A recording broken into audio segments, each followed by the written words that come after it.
Is a good morning to you on this part 2 of 3 of Shoe Dog. It's not working, bud. What's not working? Everything's not working, bud. Oh, I think you guys just need to turn on your volume and you'll be fine. Fucking turn your cell phone, bitch. Hello. Ooh. Voila. There you go. You don't need to turn up my volume. All right, part 2 of 3 Turn up. of Shoe Dog. Let's start by saying this. It's a goddamn good book. But man, there's a lot of information. A lot of things happen, man. I feel like this is the kind of book that if you want to do a book club with this book, you meet up at someone, you have barbecue, drink some scotch, and then take the whole night to talk about what you just read, because there's a lot of info, man. A lot of name dropping. Yeah. Yeah. But it's pretty darn good. It's a good book, man. I've enjoyed it so far. It's just so cool, man, just to see his struggles and how Nike almost never existed like 1,000 times. Yeah. And we're finally at the point where we discover about the swoosh and about the name Nike. I was waiting for that. Yeah. So this week we essentially explored Phil Knight's account of his building of a business from 1967 all the way to the beginning of 1975. Yeah. Which is where we'll start next week. Yeah. And man, eventful years in that company. That was named Blue Ribbon at the time. Yeah. And is just now starting to be known as Blue Ribbon. It's still Blue Ribbon. Still Blue Ribbon, but they've got a product line called Nike. Yeah. Okay. Yeah. So, yeah. It's pretty crazy. But even though there's a lot of ups and downs, sales are always going up. Always. Yeah. So there's a part where he says, I remember when we did $8,000 in sales and he was celebrating. And now at, what's the correct number? Like 2.4 million sales? Their last year was at 5.4, I believe. 5.4? Anyways. Wow. A few $1 million, and he can't celebrate because there's too much turmoil going on in his business life. I can totally relate to that. Penny's doing good, though. She's got a second kid. Travis is his name. So last week we hadn't even met Penny. That's right. No. That's true. So last week we haven't met Penny. Now, God damn it, He's Penny! I have married. to Google her. We need to. Well, that's the thing. Like, there's so much information, so much to talk about. Let's go chapter by chapter. Let's go year by year. Okay. Let's get right into it, boys. let's do that. 1967. That was a good year. It was a good year. It was a very good year for Phil Knight. Whoa. Okay, so man, let me find myself in my notes. I like how No one else could ever read my notes. I like So how ugly. Phil really talks about his key employees and how important they were. Like this Johnson character, he does everything. Yeah, he's. Well, he basically came up with the name Nike. Yeah. I had a dream about it. Yeah, I'm surprised. Like, he's the one that brought up Athena Nike. Like, Phil brought up Athena Nike to start with. I guess he told him the story about. Yeah. Anyways. And he didn't like the name at first. Where did we start? 1968? 1967, page 103. God damn, man, we have a lot to talk about. So 1967. What was going on here? So he had met with Onitsuka, and they wanted him to open an East Coast. Right. Yeah. East Coast office. Yeah. He sends Johnson to go take care of the East Coast office. And hires Bork. And who ends up being a traitor later. Yes. A later traitor. Yeah. See you later, traitor. And so Bork is handling the West one. Yeah. Okay. Oh, Johnson goes to Boston. Because only Johnson can handle such a strong load, right? He didn't want to live in the East Coast, but he accepted to. Yeah. What a guy, man. No, he said, I either get a raise or you make me partner. And then Phil has to meet with him and his dad to discuss terms. and Phil was like super intimidated, but they ended up agreeing on a raise, Right. because he had nothing to give. Yeah. Yeah. And when he was meeting with the Japanese, he essentially lied about the East Coast. Yeah. Because they said, "Oh, we want you to set up in the East Coast." He's like, "Yeah, we got that covered. Don't worry." When he got back to America, he had no idea if it was going to work out even. But he needed the store to be open for the shipment to get there. Like I feel like he did a lot of stuff. Like he lied, but it's not really it's a lie. You can't hide the lie. But he almost anticipated success. Yes. Yeah. Like he left no room for Fake it failure. till you make it. I feel like we said that last week, but he faked it until he made it. He did. There's the introduction of another important character here, Bob Woodell, the track runner who had an accident, who's now in a wheelchair, paraplegic. He feels his legs still. It's kind of like our friend Pico. I don't think He talks about still being able to feel his legs. Yeah, he can still get around, but he can't walk. Like doesn't he stand up sometimes? I don't think he stands up. He's in a wheelchair. But he can only transfer. Are you lazy? But anyways,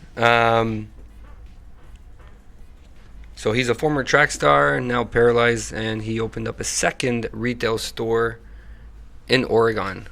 Right. Yeah. Bowerman. Mr. Bowerman, goddamn Captain America Bowerman, launches his book called Jogging, first of its kind, or one of the first of its kind, and it's an international success. Yeah. People are now running because running is cool. People are jogging because of Mr. Bowerman. He's a celebrity. Mr. Bowerman. Yeah, he's a celebrity. So at one point, I'm like, this guy's useless, man. Like he owns 49% of the company, and he's not doing much. and he's not doing much.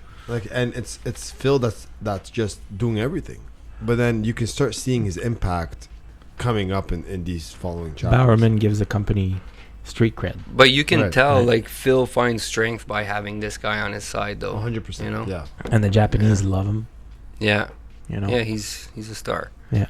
And he's I'm really surprised badass. the way that Japanese look at Americans. In the book? And after the war. During those years? Yeah. Well, they don't trust them. Well, they're just so willing to do business with them, right? Because he's talking about a lot of companies doing business with Japanese companies. Yeah. And it's like, I don't know, man. It's just, it baffles me that shortly after the war, they're able to do all types of transactions together. Is it desperation, maybe? They're looking to I think they've accepted defeat. Yeah. They've accepted defeat. They are a very honorable, they're honorable people, so I guess it's extremely polite. Yeah.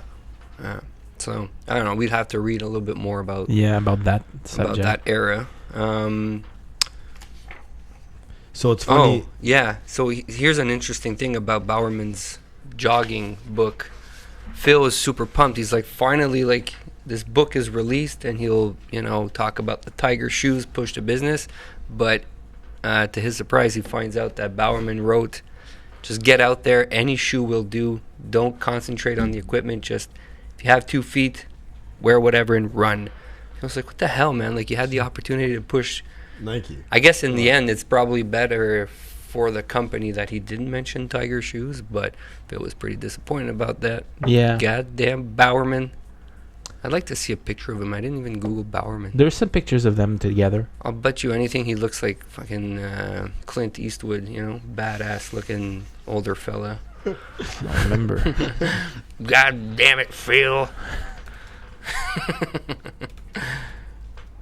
A lot of cool stuff in this book, man. It's nonstop, up and down, always interesting. There's no lull. It's Bowerman told readers that proper clothing may help the spirit. Mm-hmm. I believe that. Yeah, that's Bowerman. Ah, yeah. See, kind of looks like Clint. He looks like our friend Max. Phil Max. Walker. Yeah, sort of. Yeah, Bowerman kind of looks like Clint Eastwood. And Bowerman's creation, the Cortez, apparently that. Oh yeah. That, Oh yeah. Killed it. He was looking for something about Olympics, right?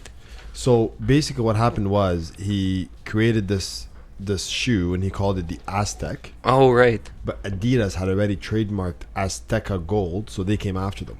Yeah. And then aggravated, what was it? So who beat Greece or something like that? And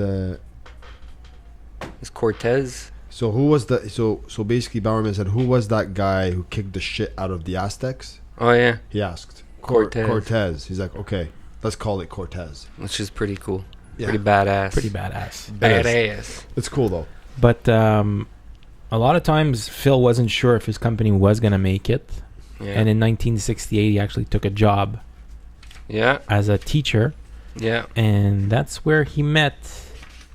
Yeah, he took the job to give himself a paycheck. Some breathing room. Still be able to pay the employees.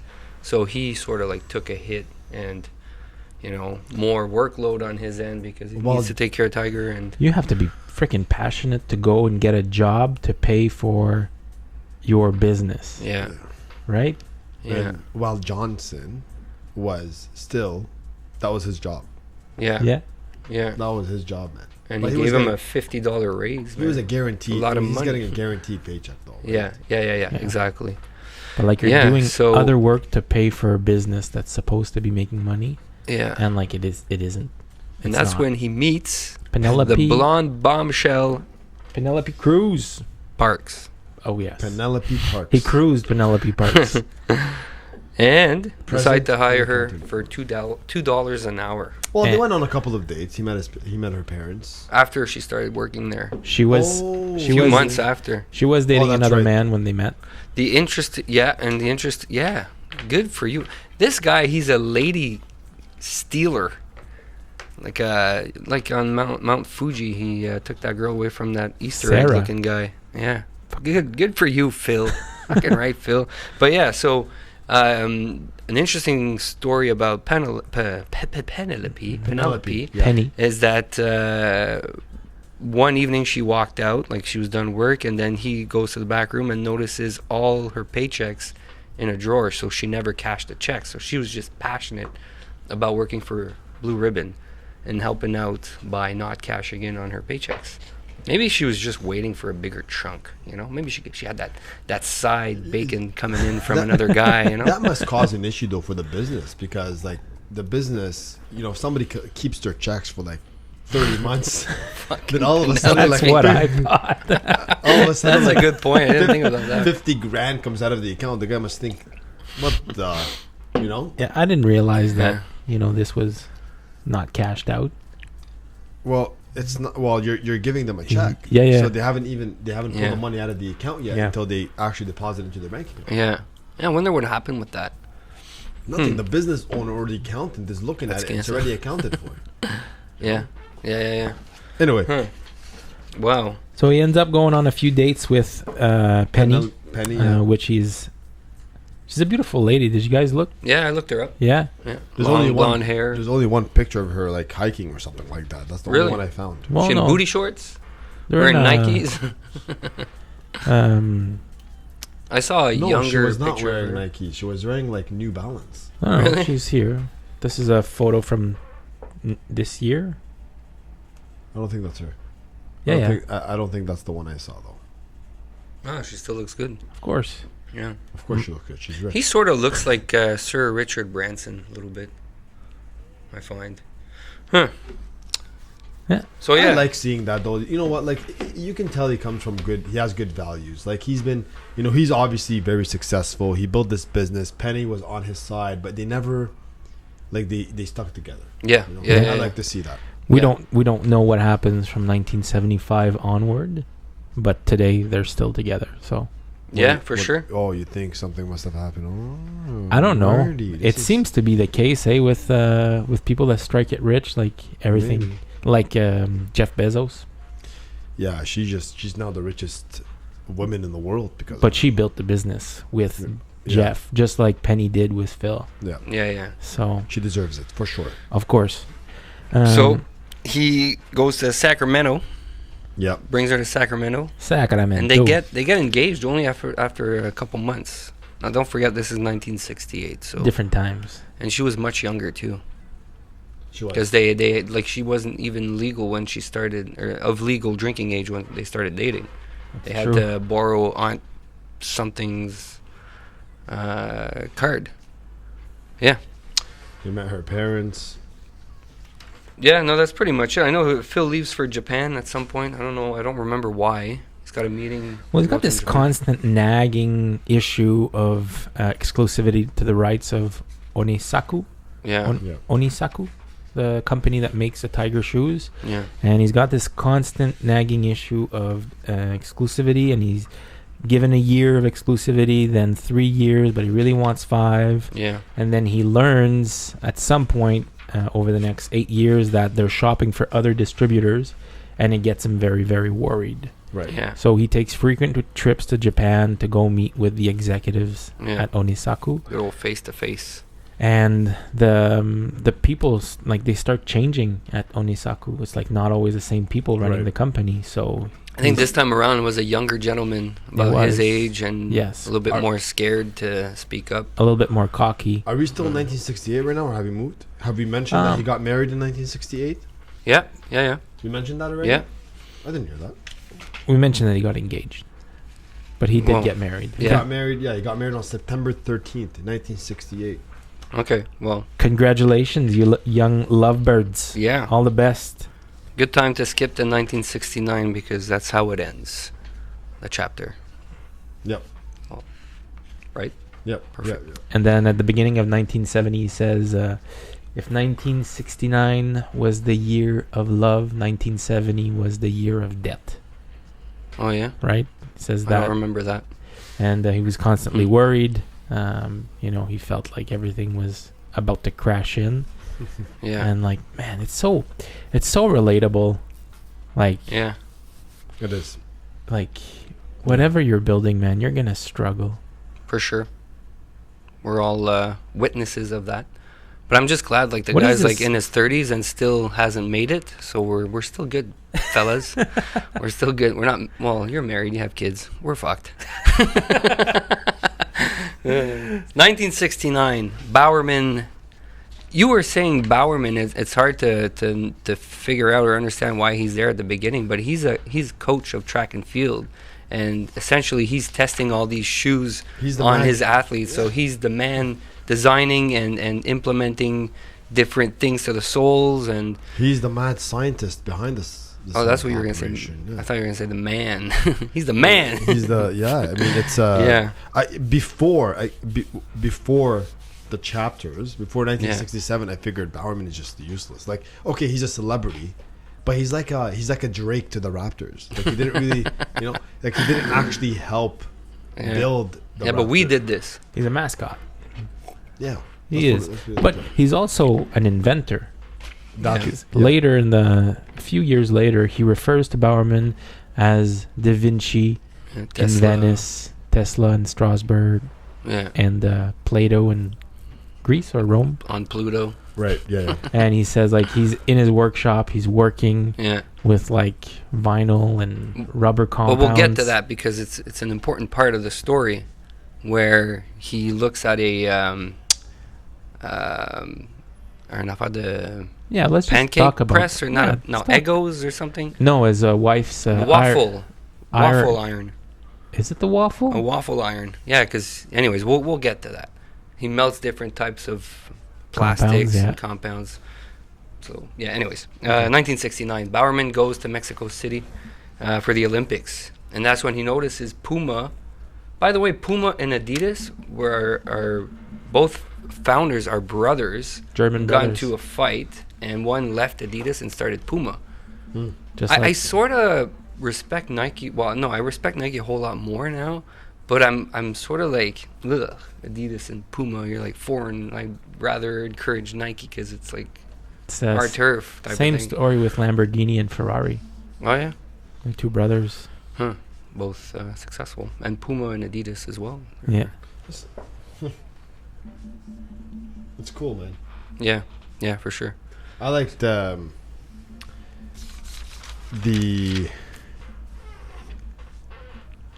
which one was it?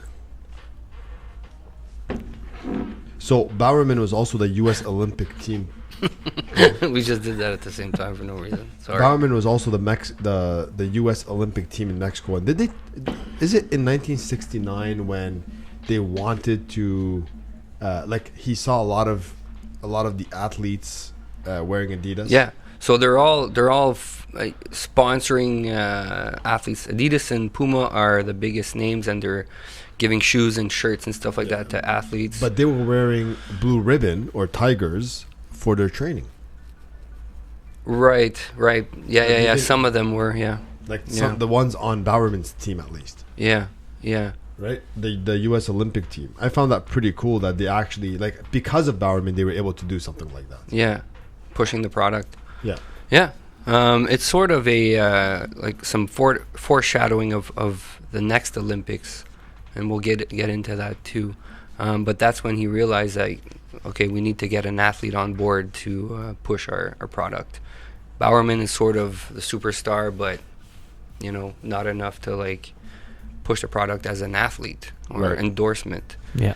So that's also the year that Ms. Penny is Le Pregos with young Matthew. Matthew Adventure? Math Adventure? Matthew Adventure. Yeah, that was pretty cool. Yeah. Math History. Yeah. He says, life is growth. You grow or you die. I like that. Yeah. Makes a lot of sense. Yeah. What's that? Oh, I think it's me. Sorry. What's that? You growing? So that's all I wrote about 1969. I mean, en gros, that's what it is. Yeah.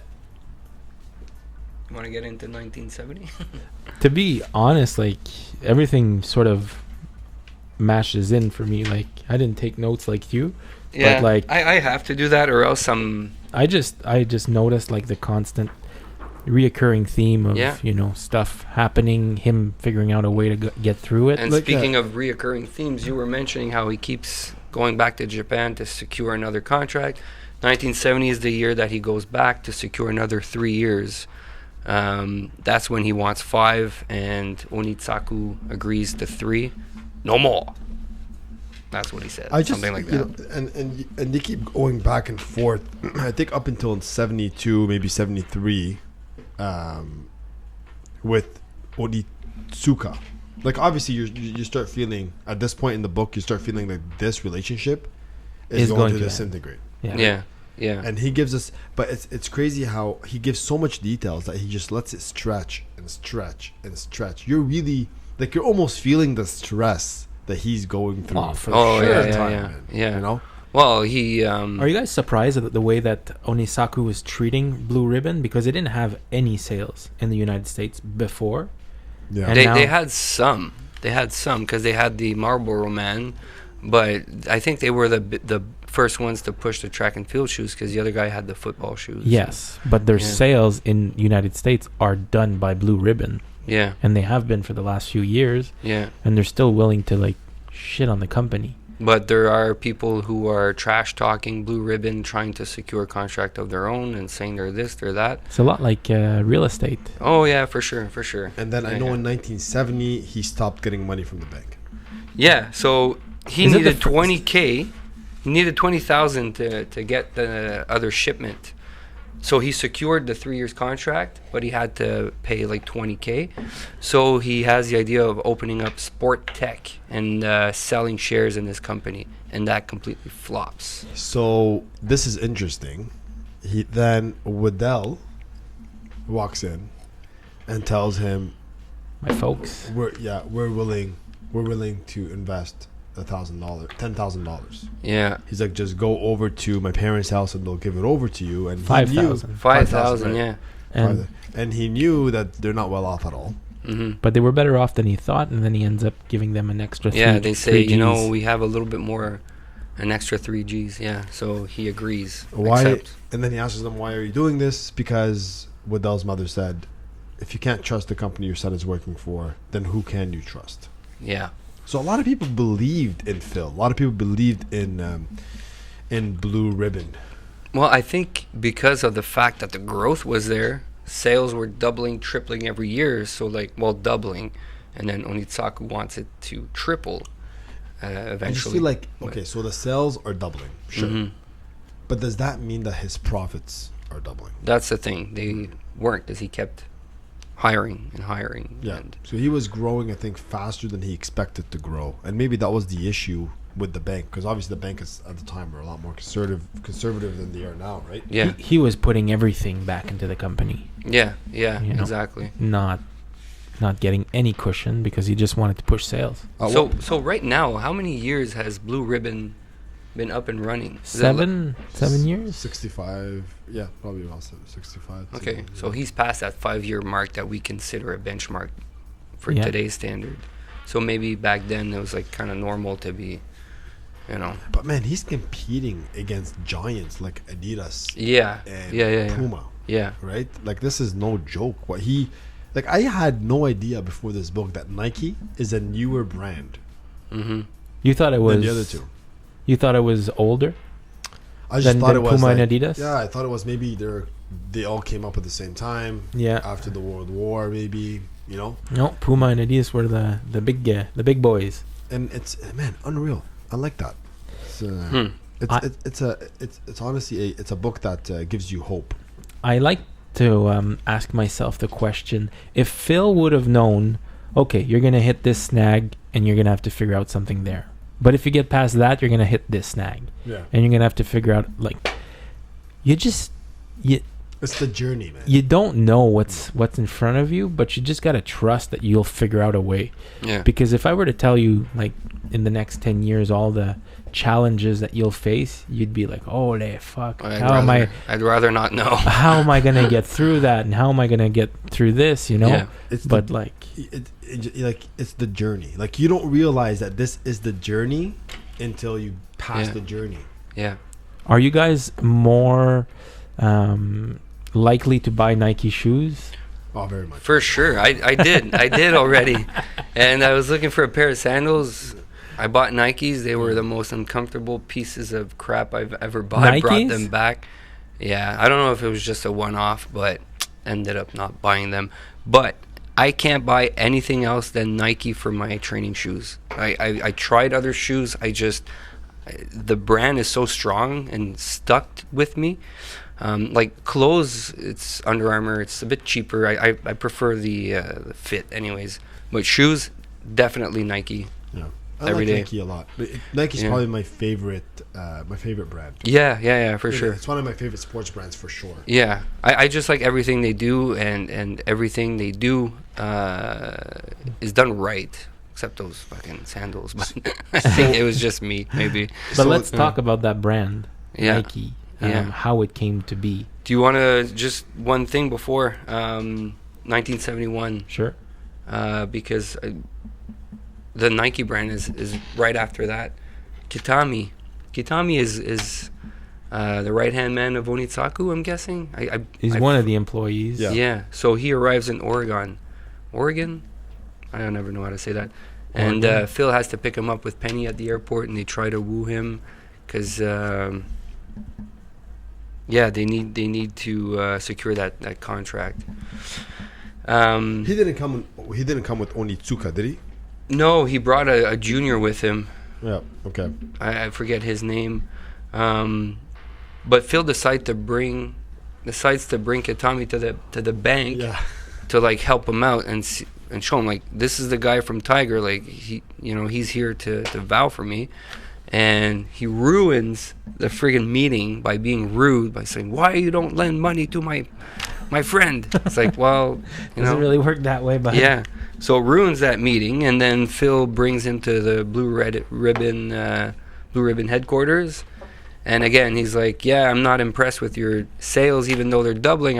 They should be tripled. Other companies are saying your sales should be tripled. So some people are trying to, steal that contract from Blue Ribbon.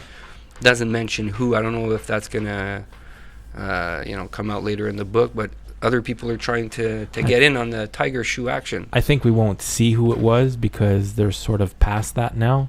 Probably, yeah, because obviously they're one of the biggest companies in the world. Yeah. So interesting story. Here's a side note. When I was in college, I took advertising, and the most interesting story I've heard of any company doing advertising was Nike. I forget what year and what Olympics that was, summer or winter. They, before the Olympics started, they bought out all the billboards in that city. All the ads, like bus stops, everything was plastered with Nike. And they weren't even a real sponsor of the Olympics. But everyone thought they were because they bought everything before the Olympics. And it lasted throughout the Olympics. So if you went to the Athletes Village or whatever, it was all Nike. And they paid probably like half of what it would have cost during the Olympics. Brilliant, man. Yeah, so that was like, man, he hires the right people for the right job. And you know what? Like there was this like they came up with the hijab, the athletic hijab. Yeah. You guys saw Yeah. that? Yeah. That's brilliant. They Yeah. had this really, really strong commercial about Kaepernick? that one was cool. Yeah. But another one, it was like a guy that lost his leg and he was running for the University of Oregon. Okay. I don't remember that one. But Not Oscar Pistorius? That was bad advertising. No, he had it was a heartfelt commercial. Okay. Yeah, they're pretty good at touching the code sensible. sensitive. So then, Katami, yeah, go ahead. important keep going. part, when he's at Blue Ribbon, Yeah. keeps opening up his briefcase, whips out a folder, looks at it, sales should be triple and this and that. Right. And then Phil does something in my mind was pretty stupid, but I guess desperate times means desperate measures. He steals that folder, looks at it, and of course he sees all Kitami's next meetings with other companies, dates and times, so he knows he's shopping around for another supplier or for another distributor. So that's when he decides to hedge his bets and go get, another distributor. In Mexico, and that place is called Canada, The manufacturer is called Canada. because they find the name sounds exotic. Yeah, Canada. It's like, yeah, that's We need ridiculous. something exotic. So Call later- it Canada. So later on, after the shoes come in, and then they. Well, hold on. We don't. Swoosh? No, before that, Blue Ribbon Yeah. was was it Kitami? Yeah, Kitami offered to Oh, buy to buy Blue Ribbon. Blue Ribbon. Yeah, you're right. And he's like, But that was a No. hostile. yeah, exactly. Felt threatened and just Yes. keeps pushing it back and says he needs to have Bowerman by his side to decide that. So at the manufacturer, he notices that they are able to make the shoes, the orders that he needs, but they tell him, okay, well, we can design your shoes here, but we need a logo. So he's like, oh shit, what do? I don't have a logo. So hires the young student that he had hired before for some advertising, Caroline Davidson. For $35. For $35, she creates all these sorts of fat lightning bolts and stuff because he wanted something that Check reflected marks. movement. The only instruction he gave Caroline was, I need this logo to look like, or Something feel that's- like motion or Motion. movement. It was motion. So that's how she designed the check mark or the swoosh, Swoosh. the sound that it makes when you pass someone. But he didn't come up Swoosh. with that word until much later. Yeah. Until he was trying to explain his product and his brand to... Didn't he call a sort of material like swoosh net before? Or swoosh knit or something? No. You don't remember that? When he was I don't. designing the new Tigers, the Cortez? That's possible. Yeah, swoosh something. So that word was said before, pretty sure. So they kicked around a few ideas. Yeah. Falcon, Dimension 6. I don't even know if we're gonna be able to get through all the pages on time. Like how much are we at right now? Well, Here, this is what I have. we're 34 minutes in, so let's take another 10 minutes. Yeah. But we can talk about the general idea of what happened. Yeah. Going year by year, but the relationship with Onisaku disintegrates, Yeah. and in order to hedge his bets, he forms the relationship with the Mexico brand. Can we tell the story about how they came up with Nike? Yeah. Yes, for sure. Yeah, so they're brainstorming and they're all going back and forth with animal names. Falcon, or no, what was it? You have it there. So Falcon, Dimension 6. Phil really liked Dimension 6, which sounds awful. Robotic. So, robotic. Dimension 6 was too. That's ahead of his time though, because Dimension 6 today sounds like an ad agency or something. And he's losing his mind. He's not thinking straight. All these names are coming at him until Waddell walks in and says, Johnson had a dream. You think he called him and said, "I had a dream"? That sounded like Nixon almost, or JFK. Yeah. Yeah. So Nike, he's like, Martin Luther King. Sorry. Yeah. That's funny though. Oh, but I sounded like someone else. Yeah. There is one more suggestion. Waddell says. From who? Johnson phoned this morning. He said apparently a new name came to him in a dream last night. Awesome, man. Wet dream. A dream. He's serious. He's always serious. He said he sat up. So hold on. He says he sat bolt upright in bed in the middle of the night and saw the name before him. Waddell said, "What is it?" Nike. Huh? Nike. Spell it. Nike. And that's how Nike, the name, was created. But he does make a point. All the iconic brands, Clorox, Kleenex, Xerox, 2 syllables, have short names, 2 syllables, collab, and have the letter K or X that sticks in the mind. Yeah. EXP. Yeah. Yeah. I should change my brand. There's like there's so many. The rest is like it's pretty heavy because they go to, they go to Chicago for the 1972 National Sporting Goods Association show to show off their new Nikes, who they've been having problems with because they crack in cold weather. And they're like, it's ironic because they're made in a place called Canada. So, yeah, at the show they stacked them on their iconic orange boxes, which they still have today. Because back then they were all blue or white. Right. If you think back of last time you bought Adidas, their boxes are blue. I'm not too sure about Puma, but it's true that a lot of shoe boxes are white. Right. So the flashy orange color stuck out at the show, but they opened up the boxes and they're pieces of crap, really, because they're not well made. It's their first shipment. The swoosh is crooked, the sole is crooked, so they're panicking.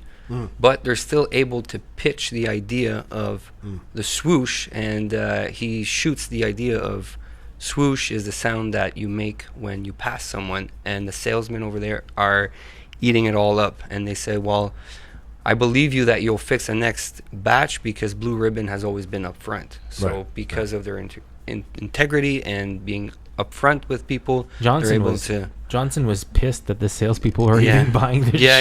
Yeah. They're it's like, true. Why the hell did you buy these pieces of shit? And it's because of the reputation of Blue Ribbon. Yeah. So Kitami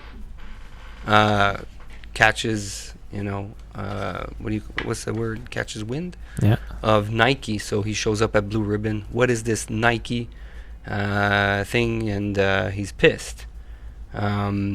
So he says he's gonna go check out the shop at which one is it?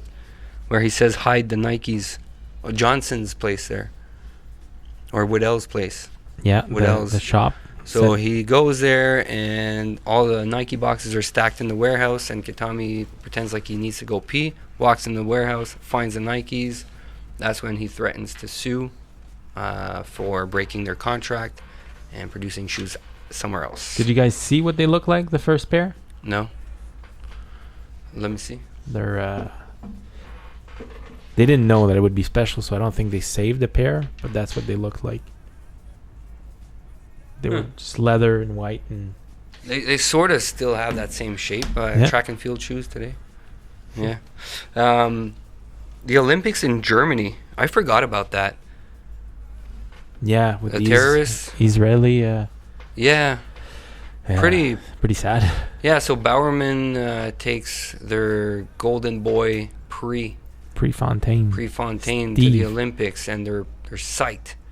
It's Stephen Prefontaine? Steve Prefontaine. Yeah. The golden boy.